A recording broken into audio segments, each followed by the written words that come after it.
महाराज जी के आज के विशेषांक में रक्षा सूत्र परिवार के सभी सदस्यों का हार्दिक स्वागत है।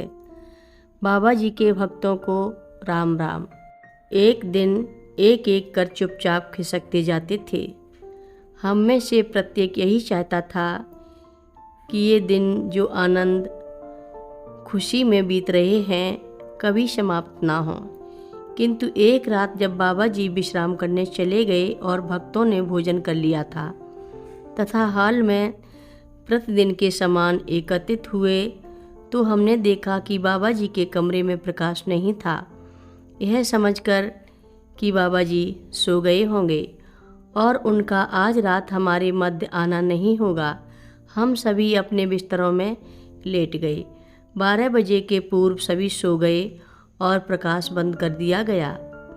हम सभी गहरी नींद में थे जब हमने तुलाराम को यह कहते सुना कि दादा, बाबा जी तो घर से बाहर जा चुके हैं, घर में नहीं हैं। तुलाराम ने मेरा हाथ पकड़ा और हम दोनों गेट की ओर दौड़े।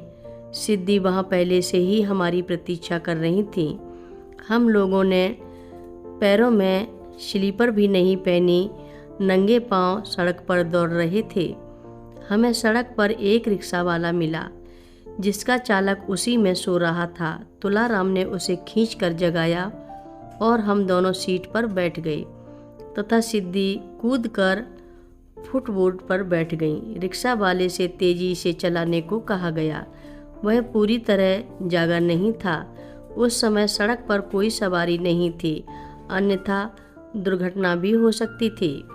जब हम रेलवे स्टेशन पर आए तो देखा कि बाबा जी अकेले बेंच पर बैठे हैं। उनके साथ जो 2 भक्त आए थे उन्हें चाय के लिए भेज दिया गया था, इसलिए बाबा जी अकेले ही थे।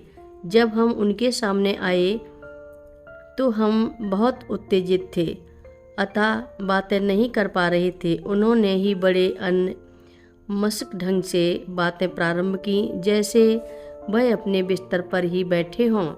उन्होंने पूछा, हम लोग कैसे आए हैं? हम आपको ढूंढने आए हैं। हमारे लिए यह कहाँ संभव था कि हम घर पर ठहर सकें जब आप वहाँ नहीं हों। तुलाराम और सिद्धि ने उत्तर दिया। मैंने तो मुंह भी नहीं खोला और ना बातें की। बाबा जी ने ऐसी उदासीन भाव से सब कुछ बताया जैसे यह तो बड़ी सामान्य सी बात थी और रोज ही होने वाली घटना थी जिसे व्यर्थ में इतना महत्व दिया गया। तब बाबा जी ने सामान्य से प्रश्न पूछना प्रारंभ किया जो तुलाराम से ही किए गए थे। उन्हें कैसे पता लगा?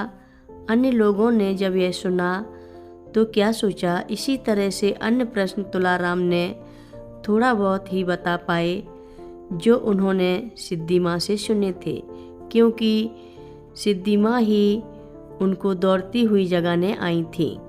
घर के सभी लोग सो रहे थे। सिद्धि माँ और 2 अन्य महिलाएं जो छत पर सोती थीं बैठी घर के सामने सड़क की ओर निहार रही थीं। यह पूर्णिमा की रात्रि थी। वे चुपचाप बैठी थीं जैसे ध्यान कर रही हों। उन्होंने कुछ हलचल देखी और 2 रिक्शे आए और गए और गेट पर खड़े हो गए। कोई हाथों में कुछ लेकर आया। गेट खुला और कुछ अन्य लोग भी वहाँ इंतजार कर रहे थे। सभी लोग रिक्शों पर बैठकर चलने लगे। महिलाओं ने इसे देखा किंतु समझ नहीं सकी कि क्या हो रहा है। आँखों ने तो देखा था किंतु दिमाग से उसे ग्रहण नहीं कर सकी कि क्या मामला है। यह सारा अभिनय किस लिए है वे समझ नहीं पाई। बाबा जी ने कहा, बात तो बड़ी सरल थी और यह उनके लिए आश्चर्य है कि हम उनको समझ नहीं पाए। उन्होंने कहा कि उन्हें मथुरा में आवश्यक काम था और उनकी उपस्थिति वहाँ आवश्यक थी। कथा लंबी है, आगे की कथा सभी भक्तों को अगले भाग में सुनाएंगे। हर रोज़ महाराज जी की कथाएं सुनने के लिए सभी भक्तों का धन्यवाद। महाराज जी की कथाएं सुनने के लिए रक्षा सूत्र चैनल को सब्सक्राइब करें, शेयर करें और लाइक करें। घंटी बजाना ना भूलें। कमेंट बॉक्स में लिख भेजें, जय नीव करोरी बाबा जी महाराज। सभी भक्त मिलकर बोलो, नीव करोरी बाबा जी महाराज की जय बोलो, सिद्धि माता की जय बोलो। जय श्री राम।